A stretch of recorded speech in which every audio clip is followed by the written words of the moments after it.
తిరుగుతుంటే అందులో నుంచి అష్టదళ పద్మంలో నుంచి లక్ష్మీదేవి ఆవిర్భవించింది. అష్టదళ పద్మం. నింగిని తాకెడు నిద్దంపుటలలు తూగుటుయ్యలై తుంపెసలార బాలత నటుతూగ పద్మంబు ఛాయ కన్యతా నిటుతూగ కలువ ఛాయ అటుదూగి ఇటుదూగి ఎపరంజి ముద్ద వీక్షించుచుండగా వెదురుమోసట్లు పెరిగి పెండిలియాడి పిల్లయ్యనంతా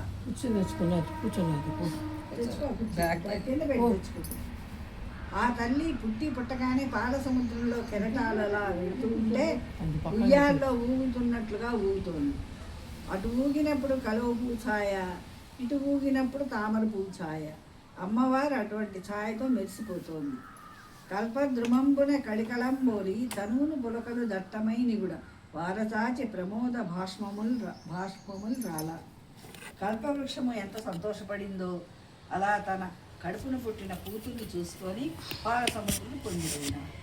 ఆడపిల్ల పుడితే 7 తరాల్ని తరింపజేయగలిగిన పిల్ల పుట్టిందని తండ్రి పొందిపోతాడు.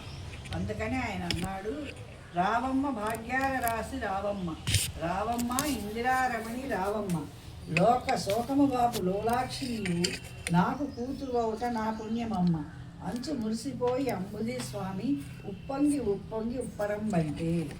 అంబుది స్వామి అంటే సముద్రం. అమ్మ, లోకల కష్టాలని తీర్చే లక్ష్మివి నా కడుపున పుట్టావు.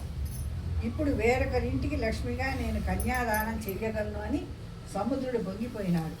ఆ ఉత్సాహంతో సముద్రం ఆకాశాన్ని అంటుకుంది. సముద్రుడు అంత సంతోషపడిపోయినాడు.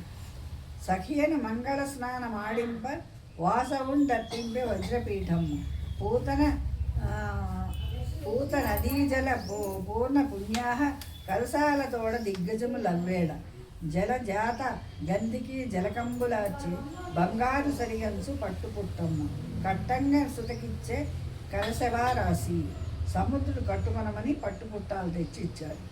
వెళ్ళలేని నగలిచ్చే విశ్వకర్మండు రాజీవ ముఖులైన రంభాదులంతా కురులు నొన్నగదువ్వి కుప్పెలు పెట్టి కీల్జడ సవరించి కింజల్క ధూళి చెదరిన్ కొవిరులు చిక్కగా ముడిచి కళల పుట్టిన ఇండ్లు కన్ను దమ్ములకు కమ్మని క్రమంపు గాడులు విప్పి వెన్నెల తేటయవు వెడదమోమనకు గుమ్మడి విత్తంత కుంకుమ పెట్టి. రంభాదులు వచ్చారు. వచ్చి అమ్మవారి కేశపాసాలంతటిని చక్కగా దువ్వి చక్కగా జడవేసి పూలు పెట్టి అమ్మవారి కన్నుల కింది భాగాన్ని వేలితో క్రిందికి లాగి అందమైన కాటుక తీసి అమ్మవారి కంటికి ఆ వేలుతో కాటుక పెట్టారు. పెట్టి గుమ్మడి విత్తనమంత కస్తూరి బొట్టు అమ్మవారి లలాటమందు అలంకారం చేశారు. అత్తరు జవ్వాది అగరు చందనము హత్తించి తను వెళ్ళ ఆమె ముందటను నిలువుటద్దమును నిలిపిరంతటను.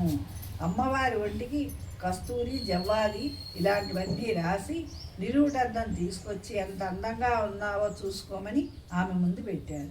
నిజంగా పోతన గారు ఎలా దర్శనం చేశారో ఈ రచన చేసిన ముదివర్తి కొండమాచార్యుల వారు అలా దర్శనం చేశారు.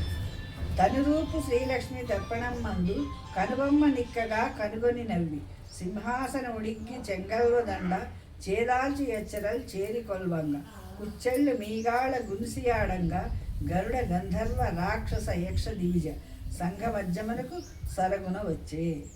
ఆ చేతిలో చెంగల్వ పూల దండ పట్టుకుని యక్ష రాక్షస కిన్నెర కింపురుష గణాల మధ్యలోకి లక్ష్మీదేవి వచ్చింది.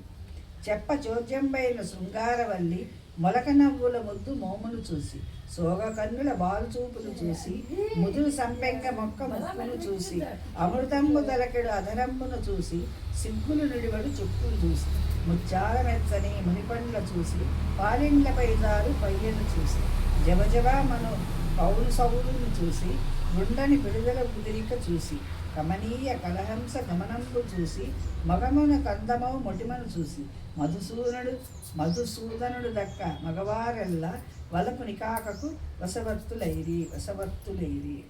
అమ్మవారికి చక్కటి బొట్టు పెట్టి సోగ కన్నులతో చూస్తూ చెంగల్వ పూదండ పట్టుకొని అమృతం లాంటి ఆ అధరంతో ముత్యాల లాంటి పళ్ళతో పెద్ద పెద్ద కేశపాసంతో మంచి పట్టు పుట్టంతో అమ్మవారు నడిచి వస్తోంది.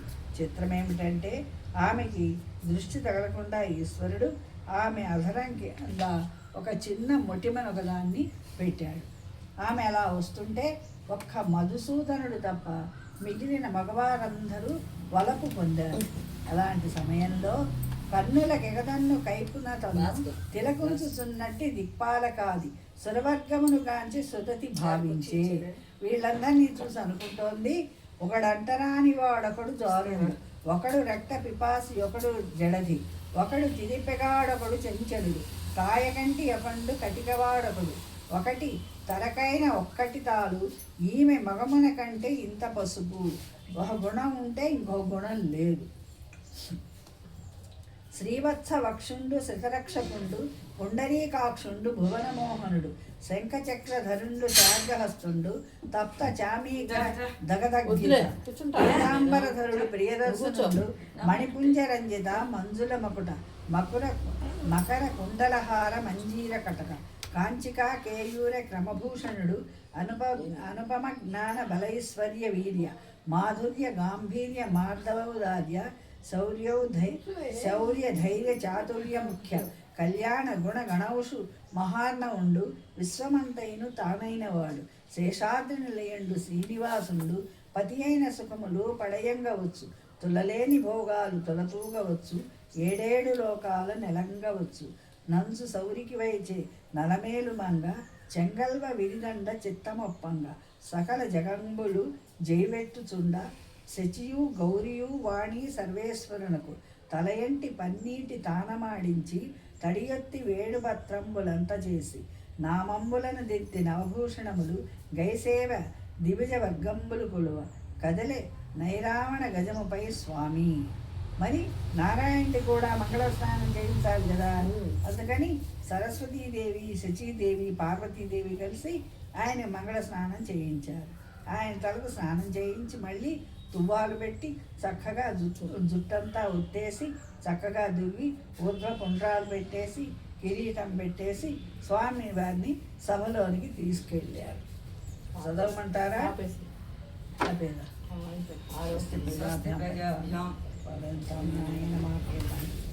ఓ బ్రాహ్మణేభ్య సోమస్తు అందరినీ చల్ల కాపాడు స్వామి.